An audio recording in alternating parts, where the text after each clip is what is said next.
So thank you, Marguerite. It's lovely to have this time with you, and thank you for accepting the request to do another interview. Thanks, Andrew. Thank you for asking me. I'm very happy to be here. Yeah. And like I said to you in our touching base before, this is our first time that you and I get to spend the time together. And I'm been looking forward to having the one-on-one time. Opportunity to get to know each other. Yeah. So, like I said a second ago, this is the second interview that SATAA is doing with you. The first one was to get to know you about where you were at that stage, it was about a year ago, and you gave a lovely introduction about your journey into TA, as well as how you use TA in your organizational development practice. And for the viewers now, I'd really encourage you to put that into your view list and take the time. It's about a 20-minute video, and it gives a great outline about how TA shows up in an organizational development practice. So building on that, so it's been about a year. You're now moving into a new phase of your TA journey. To bring your voice into this conversation, maybe a brief introduction, and then maybe your thoughts about where you are in this journey. Yeah. Okay. So as you said, I'm an organizational certified transactional analyst. How's that for a mouthful? Yeah. And I did that CTA end of 2009, which is and as I said in the previous interview, the most beautiful journey. And I really, if anyone is interested in TA, do the exam. It is extraordinary. So beautiful memories, and they'll never leave me from the entire learning process. Yeah, very challenging, very interesting, and the exam itself, the board exam, just so nourishing, in fact. Wow. So a beautiful experience in my life that I will never forget. Yeah. So then working in organizations all the years, designing and developing processes and using transactional analysis models in the organizational setting, deciding what will work, what won't work. I developed sort of a TA toolkit, and I would do work, which for me is my favorite way to work, is to go into the organization with the whole toolkit, work in with groups, processing whatever the issue is that I've been brought to talk with. And as the conversation unfolds, pull out a TA tool and go, this looks like it'll work. What do you think of this? And get the conversation going around that. Yeah. So that's my favorite kind of work. Other kind of work is where the organization wants a course, and using TA to design a course that best fits the reason that they've asked for something. So that's how I've worked over the years. Yeah. And then along came COVID and lockdown. Yeah. And I must say, in the beginning, first few weeks of lockdown, I was delighted. Can't go out, can't do anything, time to just relax. So I took a few weeks and did that, and then started to go, what now? Yes. Typical try hard. So okay. Never one for sitting still, never one for holding back. But what can I try now? Well, I think I'll try this. And because of lockdown, actually, the one thing I thought I would do was run a TA 101 online, which I've never done before. And so I put that out there, and to my dismay, I got 32 people on my first ever Zoom TA 101. So it was a horrible rite of passage and a baptism of fire. Indeed. Sure. But it's been extraordinary and, as usual, as beautiful as can be. So inspiring. I absolutely love TA, and it just reminded me of why I like it and love it so much, that it's applicable in all facets of life. And in that came this thought, okay, now it's time for me to learn more and to grow further in this. It sort of reignited my passion for TA beyond the organizational, you know? Yeah. And that's where I thought, okay, let me pursue the next step in the journey. Wonderful. It's I think it's been so I'm not sure what there's a bunch of words coming to mind around eye-opening, wondrous, gobsmacking about how the global pandemic and the lockdowns around the world have impacted people, and for many been a time to slow down and then almost get a big kick in the pants to do something. Yeah. How can I do something, do it differently? Yeah, I think that our, you know, what do they say? What is it? Necessity is the mother of invention. Yeah. And so out of necessity has come creative new ways of doing things for many, many people. Yeah. There's a, just on that point, I remember there's an old, well, it's a relatively old book now. It's about 15 to 18 years old, I think, called Exploiting Chaos. And it's a very light book talking about how at different chaotic times in history where there's been revolutionary things occurred. And I wonder how that book might be written a couple of years after global pandemic. Oh, I'm going to look at it. Interesting. So,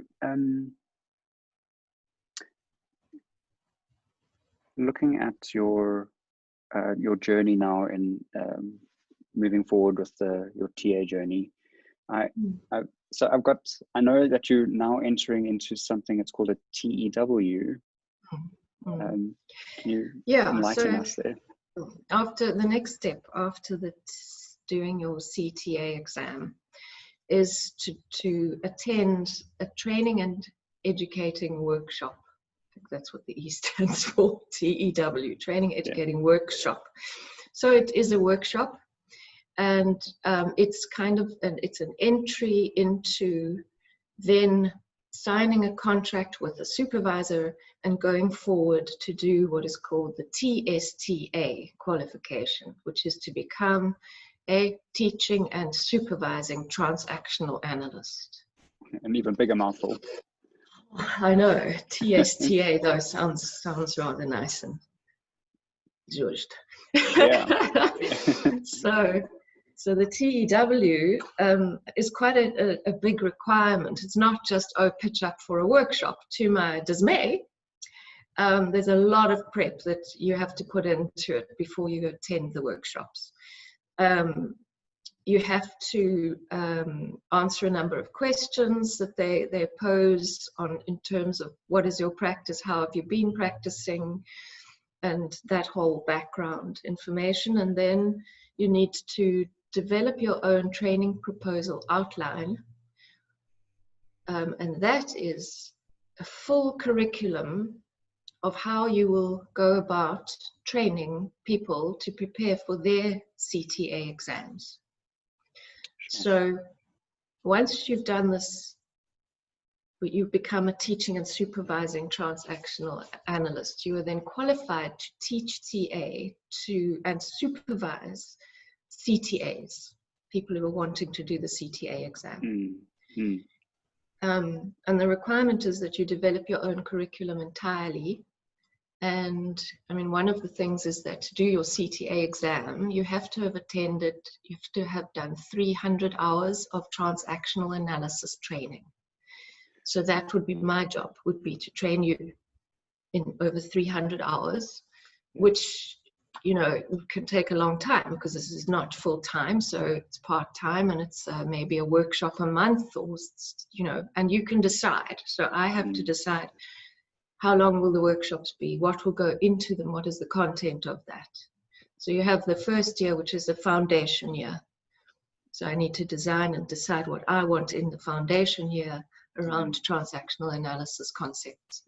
And then you move into sort of your second year of the TA concepts, and then the specializing. So I'm in organizational field, so the third year will be covering and focusing on organizational development and its links with the TA models. So that's, yeah, so I have to design that entire thing, submit it, and then attend the TEW, which is a weekend with other potential teaching and supervising transactional analysts. And you then present a piece of what you intend training, and you get feedback on that. It's like peer reviewing, and also peer reviewing. I take it we are going to peer review our proposals, our training proposal outlines. So a nice creative process, but huge, yeah, pretty big. Yeah. You know, it's lovely to hear you talk about this, because I've only ever known the general outline of, well, the details of getting to a CTA, and then and thereafter for me it gets quite murky. It was like, then there's this enormous leap to the TSTA. So it's wonderful to hear you talking about bringing some clarity into my picture now about what that journey looks like. Okay, nice. Yeah, I think the thing is to realize, as the CTA takes a number of years to achieve because of the hours you have to have acquired in training and in your own work and in supervision, the TSTA is pretty much that process as well. But the orientation is towards how will you teach and how will you supervise others in TA. And again, I think minimum from what I can see of a 4-year process, unless you were to do it full time. It'd be fun if we could start a TA school and just have lectures every day and well, processes. It does seem like that there are glimpses of that around the world. Somebody had spoken about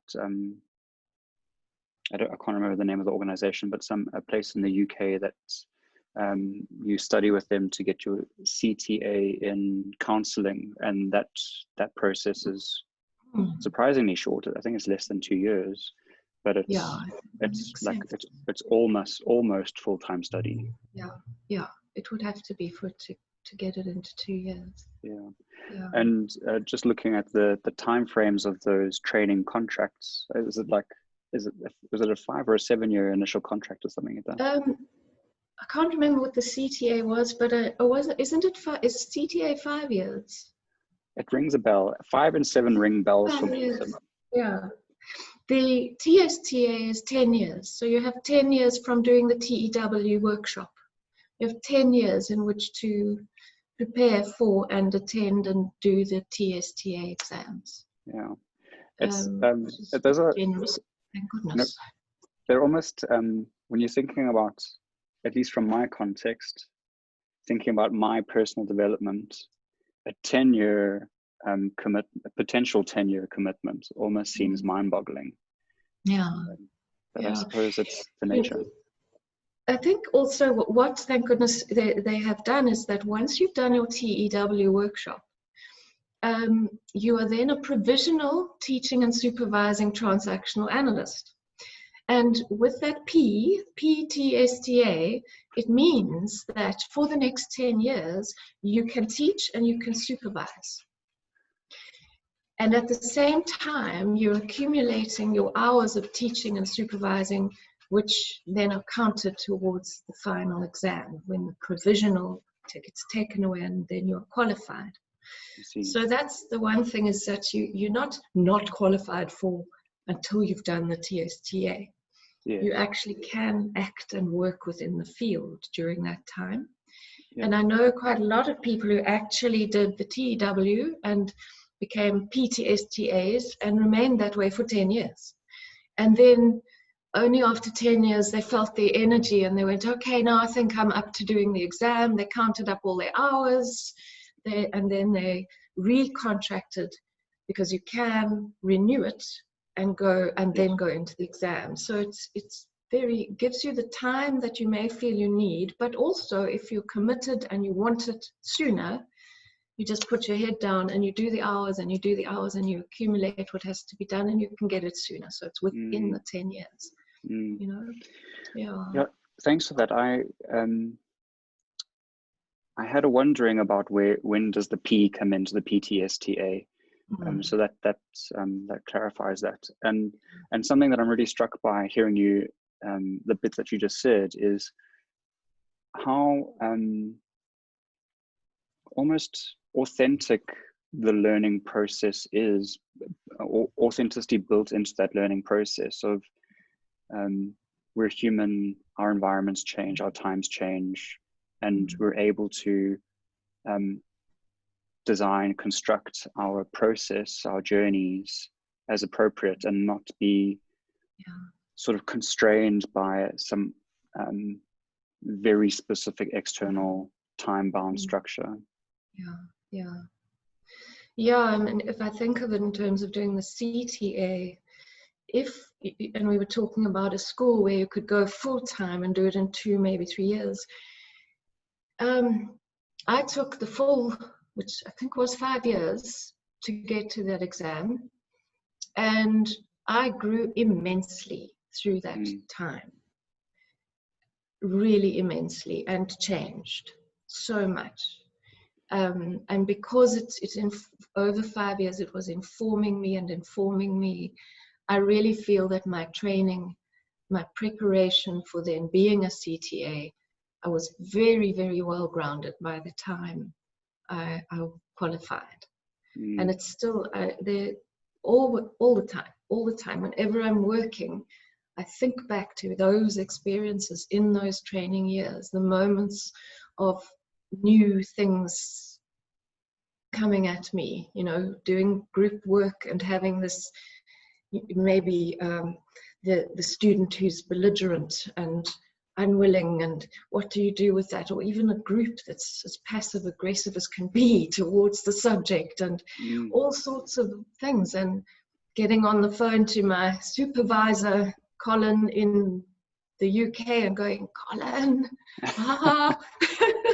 and him talking through with me using TA for me to get into an okay space to know what to do in this instance. I think that takes time. So I loved how you when you spoke about the scoping the curriculum that you need to put together around that foundation year. And something that really struck me in my own experience is I did a year of TA education before I had done a foundation year, and just every time I kept feeling like I'm missing something. And then when I spoke with my trainer, who's Karen Pratt, she said, okay, the sense that we're getting here is that you're missing the foundation year. And then moving into that foundation year, I remember day one of foundation year, there was something that revolutionary happened. Wow. And what you were saying about being able to reflect on those experiences, to grow from and build on, it's such a wonderful process, the learning journey. Yeah, that's so interesting that you did go sort of do it back to front and felt something wasn't quite right in that. Hey, that interests me. Yeah. And my sense is, and this has also struck me in your first interview, where you were saying, and you were talking a bit about it now, about the way you prefer to work is sort of an emergent process. And what you spoke about in your first interview was, I can't remember the language you used, but it was how important it is to work on self, as well as in your context, working with your clients in the organizational development field. And that's what I was really struck by with the foundation work in Yes. TA, is that it's your first client is yourself. Yourself, yeah, exactly. Yes, and I think that's what makes it also such a good process, because the rigorous work on yourself is where it does need to start.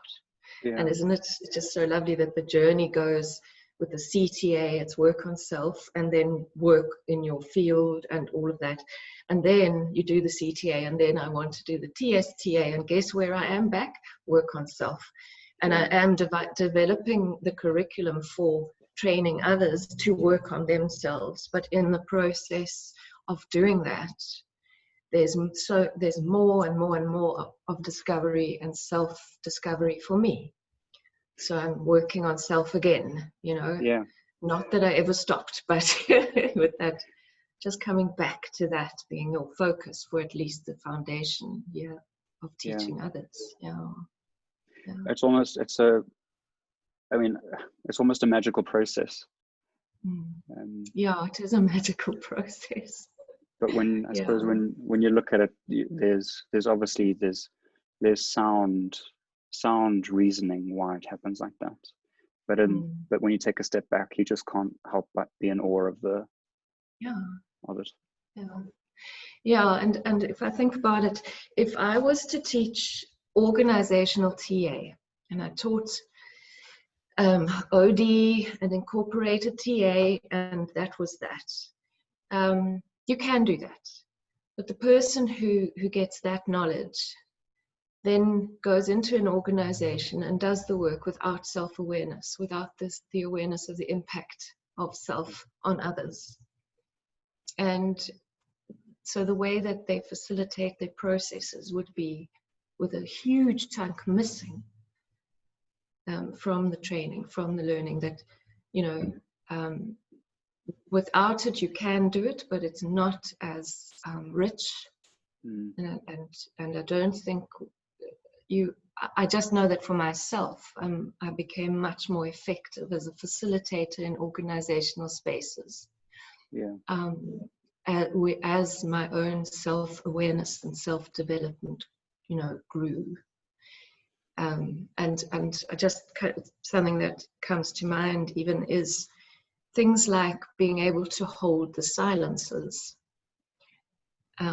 So as facilitators, I was in Abu Dhabi a while ago, and I was attending some workshops and co-facilitating with a facilitator who's only been trained in presentation skills, and she runs workshops in organizations. And there were times when she would ask a question and nobody would answer, and so she would fill the space with her own voice, and so she would spend the whole day filling the space, and the ineffectiveness of that was glaring. And just a tiny thing like that, to watch myself when there is silence and go, what's going on for me? What is my script saying about this? And what's going on for others? And then who answers first?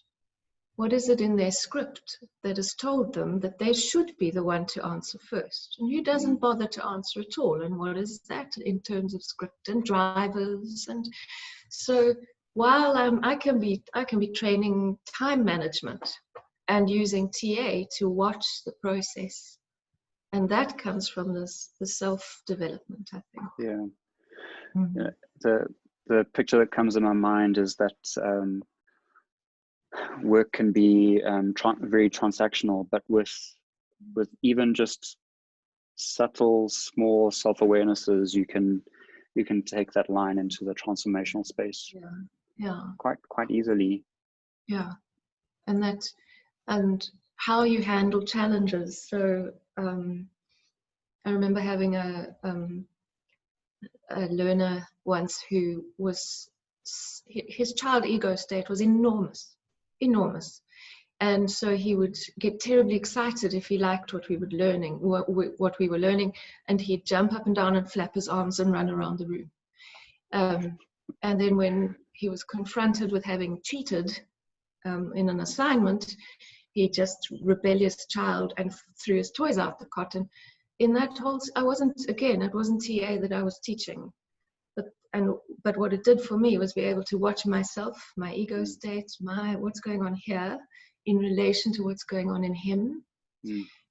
What is the transaction? What transaction would work? What doesn't work? And so again, all of that going on in my head, not outside, but that informs my process. Yeah. So really potently meeting the person where they're at. Yeah. Yeah. And I think meeting ourselves where we're at, you know, Yes. watching ourselves in the process. Oh, what has happened? Has this hooked? What is this hooked? What's happening for me? What do I need to do about that? Sometimes it's kind of, I remember when he threw his toys out the cot, I was frightened. I was frightened by that. And then it's so some work with taking care of my own child, and then at the same time taking care of what's going on in the transaction.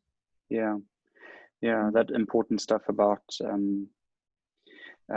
first responders to accidents. Don't let yourself become part of the accident. You know, that golden thread of look after yourself first so you can still show up and help. Don't become part of the accident. Such a nice analogy for exactly this. Yeah, I think you've given me an idea for a piece that I'll train. It'll maybe be called, first thing that comes to mind is when things go wrong, but you might have to work with that a bit. Yeah. I look forward to hearing about what that's about. So I'm curious now about when you look to how this process that you're engaging on is how you imagine it's going to start impacting yourself and your practice. Yeah, so it is a shift. The teaching part of it, first of all, shifts from being organizational work to teaching transactional analysis proper. So that is a big shift for me. But at the same time, it's still the teaching, and I'm always using TA and training in organizations. So that part is not as different. I think the bigger change would be the supervising. And I feel ready to supervise others in their process towards their CTA exams, and eventually in their process towards their TSTAs as well. And the supervision process really inspires me because it's that stage where the two of you have the common language. You know TA now. You've done your TA training. Now you're using it in the field, and you are discovering, oh, what happened there? Oh, what's going on with that? And I have this, I love the curiosity part of TA. Eric Byrne, if you watch his interviews, I love the way he talks. He always says, gee whiz. So as he's describing something, he says, and then gee whiz, I could look at it.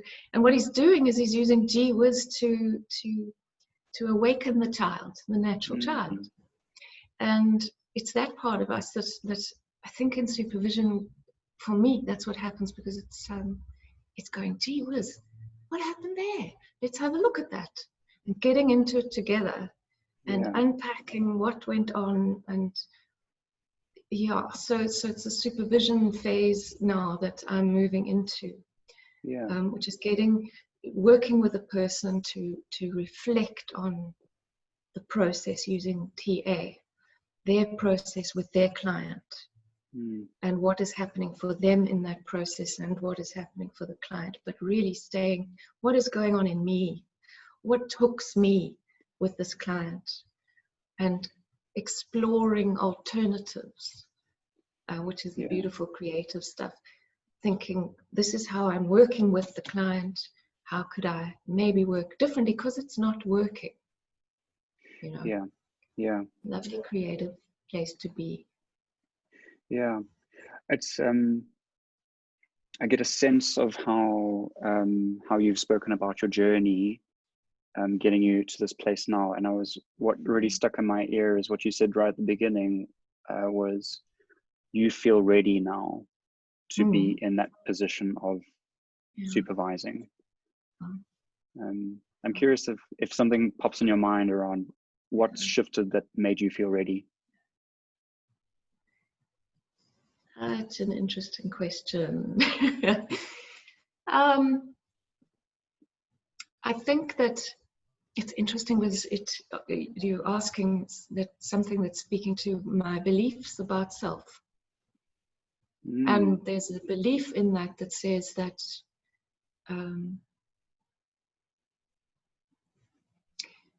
I feel that I feel that I have to do things. When I do them, I must do them well and properly.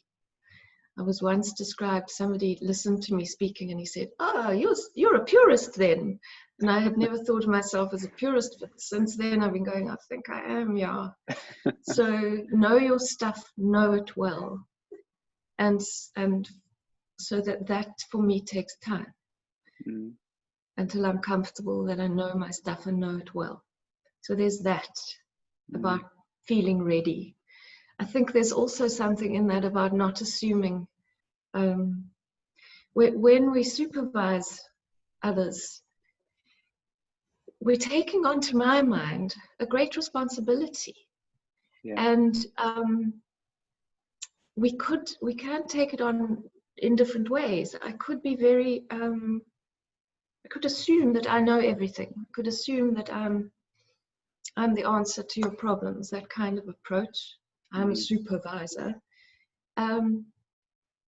I think that it's a very humbling thing to have someone bring you their work and say, please, be the conduit through which I process my thinking. I don't know why that comes to mind in being ready for this, but something in there.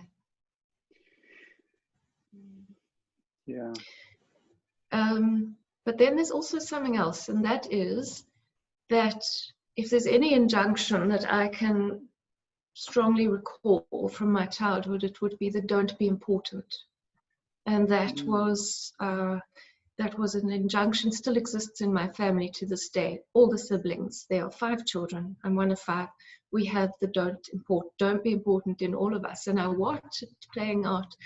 And that has been my challenge through all these years. And I think it may be that don't be important possibly held me back from doing this earlier. Interesting. And that I needed time to go, am I ready to step up and step out and be a little bit more important than perhaps I was before, Yeah. So there may be that as well. Yeah. It's really wonderful hearing you talk about what was coming up for you, and this lovely balance of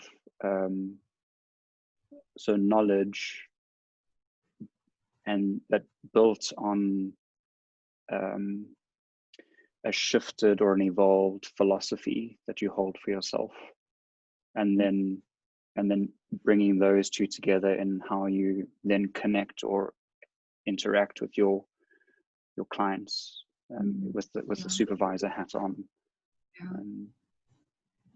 Really speaks to that journey of authenticity that we've been speaking about.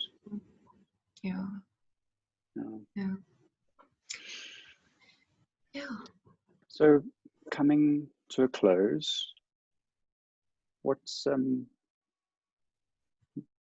top of your mind that you might want to add to bring us to a close?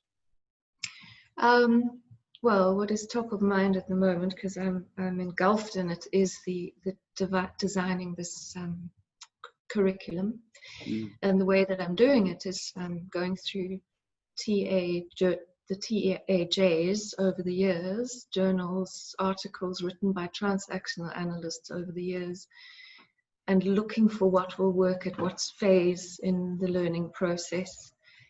And I'm just so immersed in all of this beautiful stuff that people have done, all of the research and the writing and the creativity of that. And at the same time, daunted by how much there is and about of how to make a decision as to what I'm not going to use and what I am going to use. Yeah. That's what I'm really working, engulfed in at the moment. And just really appreciating the rigorousness of this process, that the transactional analysis, the rigor of the study. I really love how TA and transactional analysts are sent on this journey of rigorous discovery. Yeah. Yeah.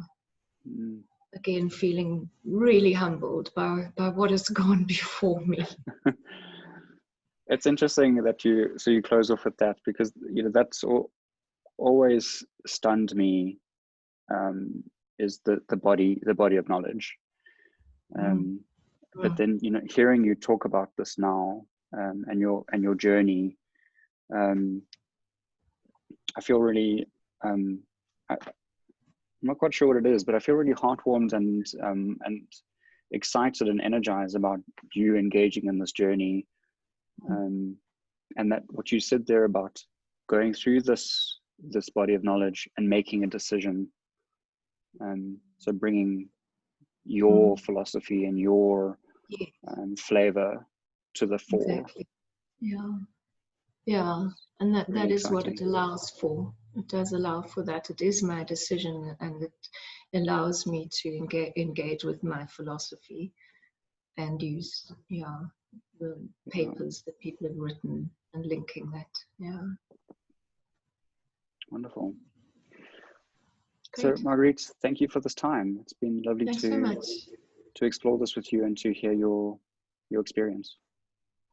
Yeah, thanks so much for asking me to do this, and it's lovely to have chatted with you.